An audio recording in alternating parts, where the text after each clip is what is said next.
We are finally here, everyone.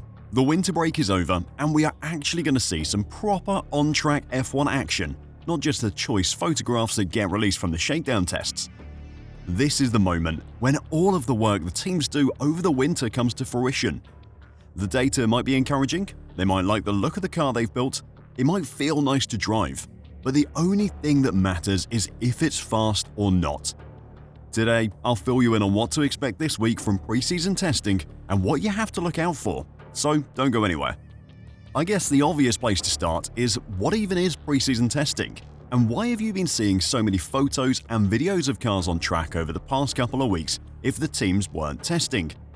Well, for the past few weeks, the teams have been using one of their 2 allowed filming days to do what is called a shakedown. These 2 allowed filming days have very strict rules governing what the teams can do during them. The cars are fitted with an FIA ECU, which limits what they can do with different engine modes. They also have to use specific filming day tyres which are provided by Pirelli. These tyres provide less grip than the normal racing tyres that the cars use throughout the season, meaning the cars can't be pushed as hard.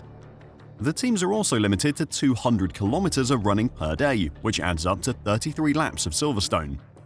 The combination of all of that means that any data the teams can collect on those days is basically useless, apart from one thing: making sure the car isn't about to fall to pieces.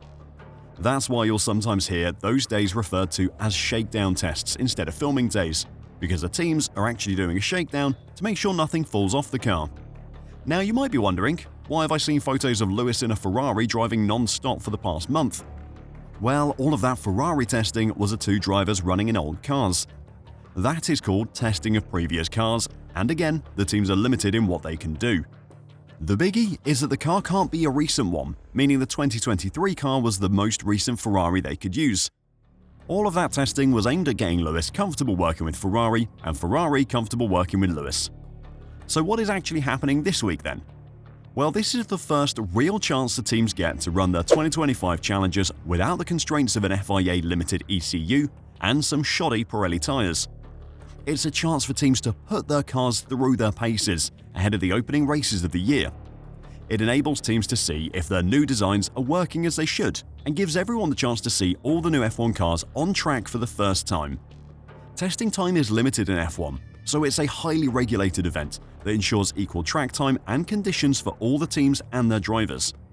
Teams have a total testing time of just 24 hours over the course of the 3-day event, and are only allowed to run one of their cars at a time. With the cars being completely overhauled during the off-season, this is the one and only chance for the teams to make sure everything they've changed actually works. After this week, the next time we see the cars on track, they'll be competing for points. Pre-season testing is also important for the drivers, whether they're multiple-time world champions who have been in the sport for years, or a rookie entering their first full F1 campaign.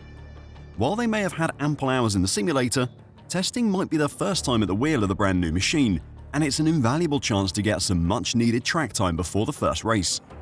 They need to learn the feel and understand the nuances of driving their new car to make sure they can be as competitive as possible come round 1 in Australia. Meanwhile, the engineers will use the days to collect data on their new challenges and make sure it correlates with wind tunnel and computer simulation information, while the mechanics will sharpen their skills during the event by practicing pit stops before the season begins. An incredibly important part of that data gathering is how the tyres behave over the course of a full race stint. Getting some early info on how long and how hard the tyres can be pushed will let the teams plan for their race strategy and could make or break the first few rounds of the season for them.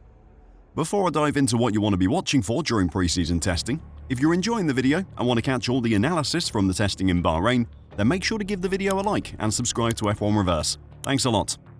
So, come 7 AM UK time on Wednesday, every team will be ready to roll their car out onto the track, and the first day will be about ticking off as many boxes as possible before looking for performance. There will be a lot of Floviz paint on show, ruining all those nice new liveries, or in some cases possibly improving them. I'm looking at you, Sauber. Another eye-catching feature you'll be seeing are the aerodynamic rakes that the teams fit to the cars. These are covered in sensors which are designed to measure something called off-body flow structures, which in simple terms for you and me is where the air goes after it hits certain parts of the car. Both tools enable teams to gather further understanding of their cars and potentially make further improvements, whether that's in the form of upgrades for later in the season or just on the setup of the car. In terms of specifics to keep an eye out for on track, Aston Martin's 2025 car is definitely going to be worth having a good long look at.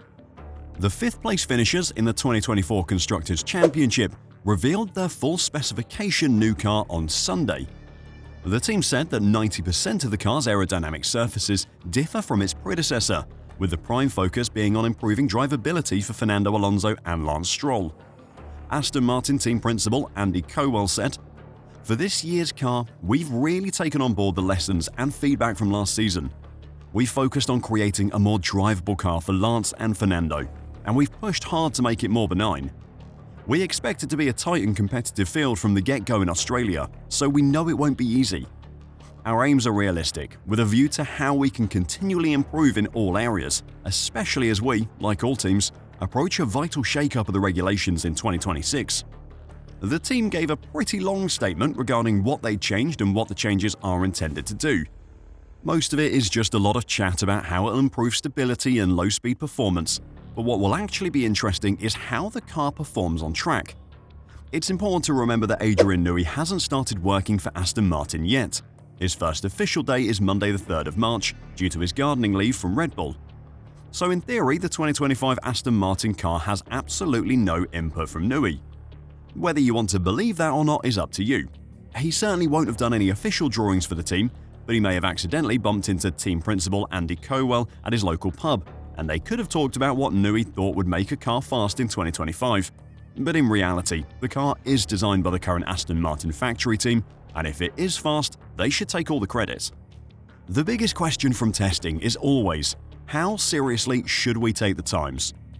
Well, a quick look back at last year and how the cars performed in testing versus the season says a lot. Ferrari top testing in 2024 with Carlos Sainz leading Charles Leclerc for a Ferrari 1-2 in the overall times. Then at the first race of the season, which was at Bahrain just like the testing was, Verstappen took pole by 2.5 tenths of a second and then won the race by 22 seconds ahead of his teammate and 25 seconds ahead of third place Carlos Sainz. In 2024, the messaging from Mercedes after the Bahrain test was pretty positive, with talk of a solid foundation, useful days and genuine progress. Most importantly, as George Russell put it, Mercedes were confident it had a very good base to build from, while Lewis Hamilton described the car as much nicer to drive and a clear improvement. Mercedes were finally confident they had a car that they expected to be consistent and respond to development. That positive test was followed by 24 races of Lewis complaining how bad the car is to drive and performance that was so unpredictable they were basically rolling a 20-sided dice to decide where they finished in the race. Lando Norris bluntly said after the 2024 test that, "We're still a long way behind Red Bull and a long way behind Ferrari still." Cue McLaren being the first team to seriously challenge Red Bull when the season began and beating Ferrari to the Constructors' title.